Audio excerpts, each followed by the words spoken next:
October, Iraq.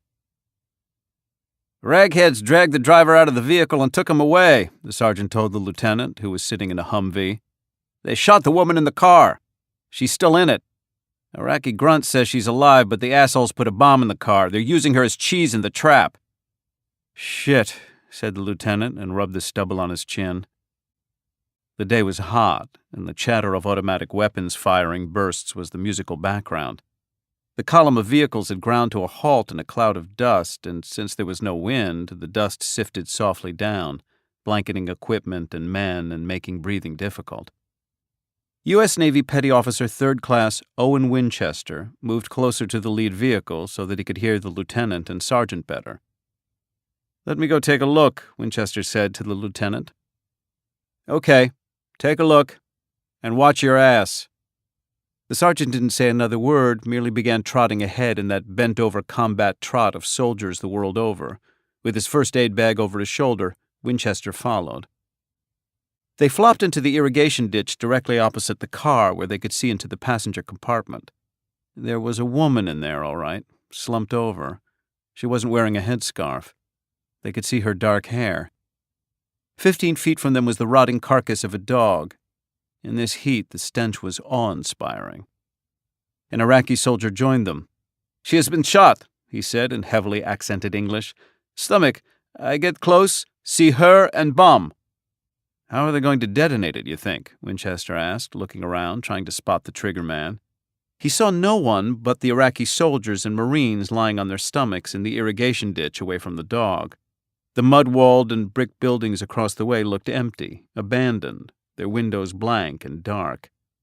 "Cell phone, most likely," the sergeant said sourly. "From somewhere over there in one of those apartments.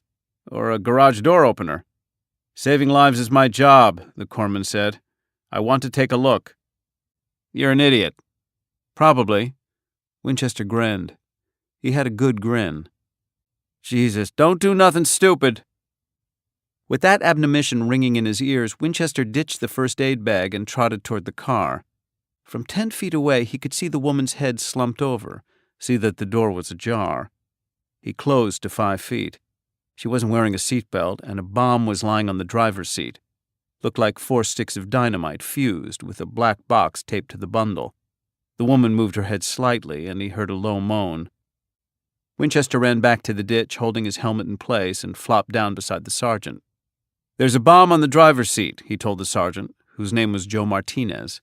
"And she's still alive. I think I can get her out of there before they blow it. Takes time to dial a phone, time for the network to make the phone you called ring. Might be enough time.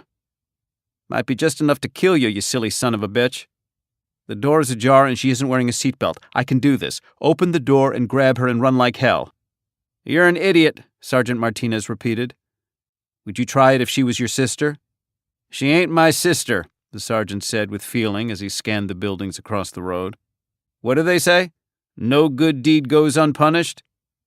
"I will go," the Iraqi soldier said. He laid his weapon on the edge of the ditch, began taking off his web belt. 2 men, 1 on each arm." "She's my sister, Joe," Owen Winchester said to Martinez. He grinned again, broadly. The sergeant watched as Winchester and the Iraqi soldier took off all their gear and their helmets so they could run faster. "I'll get the door. You 2 get her." He took a deep breath and exhaled explosively.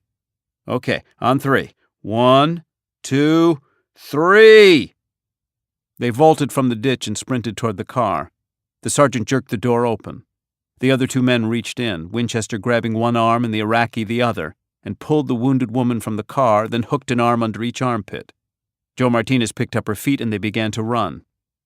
They were 10 feet from the car when the bomb exploded.